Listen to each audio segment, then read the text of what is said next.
Assalamualaikum warahmatullahi wabarakatuh. Perkenalkan, nama saya Muhammad Falkirandi dari Fakultas Humaniora jurusan Sastra Inggris.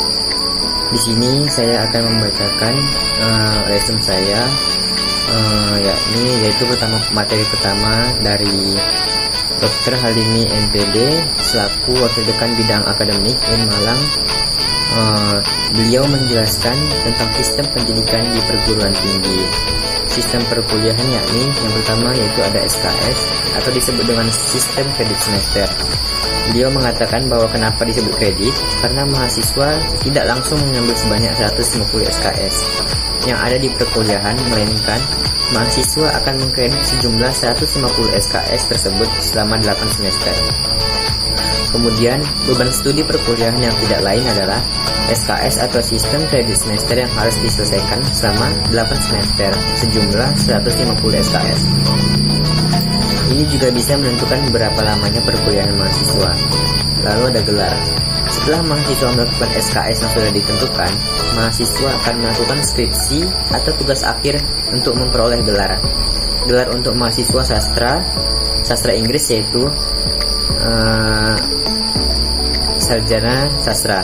Sedangkan untuk mahasiswa jurusan bahasa yaitu sastra Arab yaitu sarjana HUM.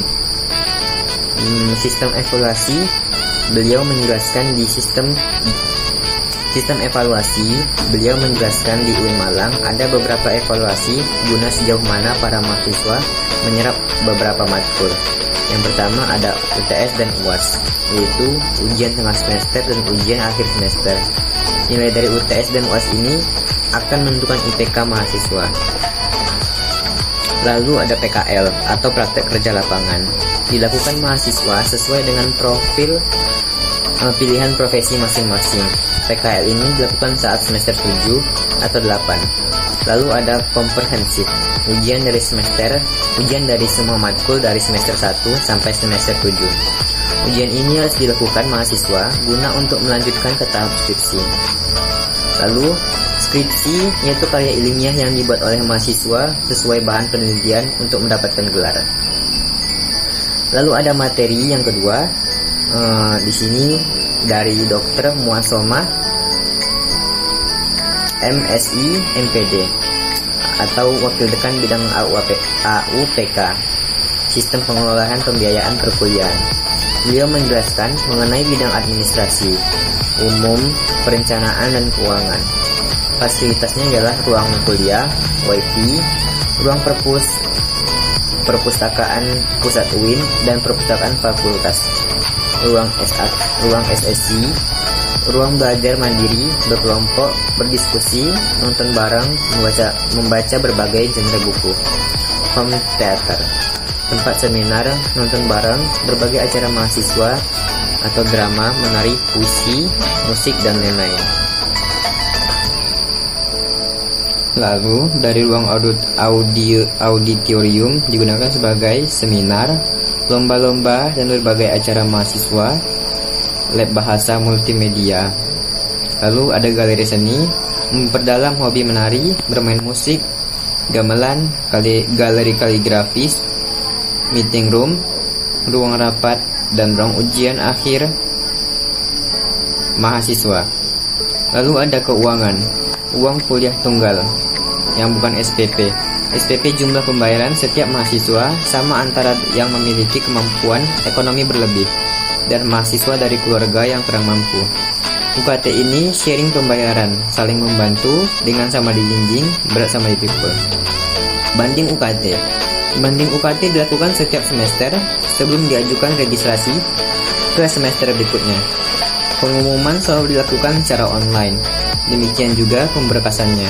Banding UKT bisa makin turun satu grade, bisa juga naik. Selain itu, ada fasilitas beasiswa yang bisa diakses oleh mahasiswa prestasi, LPDP, Elzawa, atau lembaga zakat dan wakaf milik UIN Malang dan beberapa lembaga lainnya. Lanjut ke materi ketiga dari Dr. Galuh Nurrohmah MPD MED. selaku Wakil Dekan Bidang Pembinaan Mahasiswa dan Alumni UIN Malang. Beliau akan menjelaskan sistem pembinaan mahasiswa dan alumni. Beliau mengatakan bahwa visi Fakultas Humaniora adalah terwujudnya mahasiswa yang integratif dalam memadukan sains dan Islam yang bereputasi internasional. Dari visi tersebut, beliau menambahkan mahasiswa akan memiliki cita-cita yang bermisi, yakni yang pertama, memberikan pembinaan dan pengembangan kemahasiswaan dalam nilai Islam. Lalu, menyelenggarakan kegiatan yang memicu minat mahasiswa dalam bidang humaniora. Lalu, mengembangkan jalur kepemimpinan,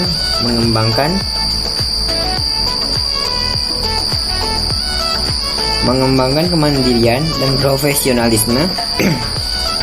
Adapun tujuan dari visi misi beliau menjelaskan yakni memiliki kedalaman spiritual, memiliki kreativitas, inovasi dan prestasi, memiliki jiwa kepemimpinan, memiliki jiwa kemandirian dan profesionalisme. Dilanjut program-program pembinaan dan pengembangan, peningkatan spiritualitas dan keluhuran akhlak. Lalu pengembangan penalaran dan keilmuan, pengabdian masyarakat. Dilanjut yang terakhir, yaitu beliau menjelaskan strategi umum pembinaan dan pengembangan, yakni yang pertama, terprogram, sinergis, koordinasi kolaboratif, demokratif, bertahap, dan berkesinambungan. Lalu ada materi keempat dari Pak Muhammad Asnan Fanani, SEMM, sebagai layanan administrasi Fakultas Humaniora.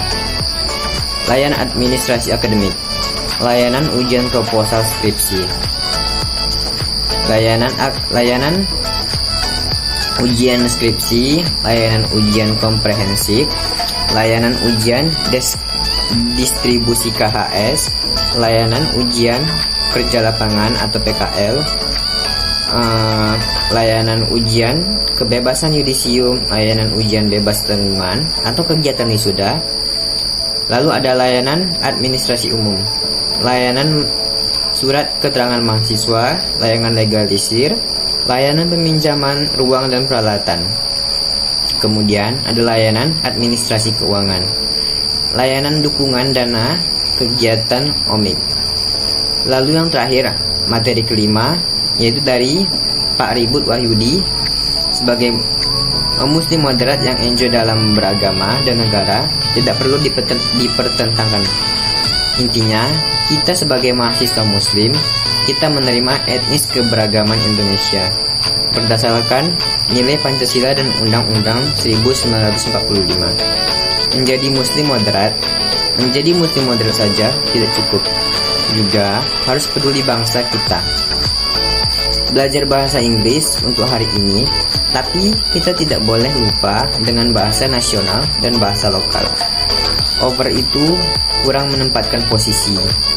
Jangan minder, jangan merasa interior ketika kebetulan berasal dari keluarga yang tidak mampu. Visi dan misi sastra Inggris yaitu visi, yakni mewujudkan program studi sastra Inggris integratif dalam sains dan Islam yang bereputasi. Kemudian dan Islam yang bereputasi internasional. Kemudian ada misi, menjadi sarjana sastra Inggris yang berakhlak ulul albab, menghasilkan sains sastra Inggris yang relevan dan budaya saing tinggi. Profil lulusan, profil utama akademis atau profesional di bidang bahasa dan sastra Inggris yang berkarakter ulul albab. Profil pendukung pengajar bahasa Inggris, penerjemah, pemandu wisata, praktisi, film, dan diplomat.